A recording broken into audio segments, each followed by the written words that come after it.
شوفوا اخوتي، هذا السيد قوة التنمر اشنو وقع ليه هنا باش تعرف المرأة والبنات عزاليهم هي الفلوس الأكترية.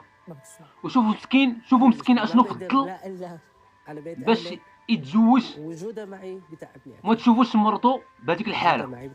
هيك حلفت انه ما اخذ غير عمية. بعد كلمة انه انا لو ما مصاريك كان معي مصاري، لو ما مصاريك انا بشكلك ما باخذك. هالجملة شو عملت فيك؟ جابتني ارض. حلفت ما اخذ غير عمية.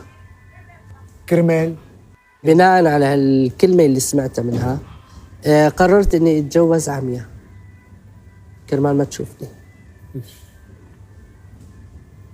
ليش قررت؟ انه حياة بدي اعيشها، ما بدي اعيشها على معايرة. ما بدي اوقات الكلمة يعني بتجرح اكثر من اي شيء ردة فعل تاني. يعني لو قالت لي فقير ما ماشي، لو قالت لي انه مالك رجال ماشي، بس الشكل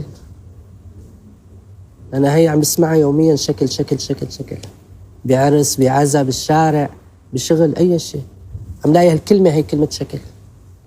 يعني اي مكان لا بيهربوا، حتى بالعزا لما بيكونوا قاعدين على السفرة بيجي باكل اكل باليمين. طيب شايف ايدي انا ما يعني مقطوبة ما بقدر اكل باليمين، إيه خلاص قوم حطوا له ياكل لحاله، ليكوا شكله شلون مقعدينه معكم، بيخافوا بيهربوا مني.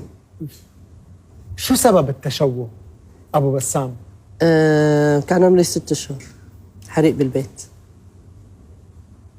مريت بمدرسة ومريت بمعهد ومريت بإعدادي ومريت بطلاب ما بتحب تقعد جنبي بسبب شكلي بالمدرسة.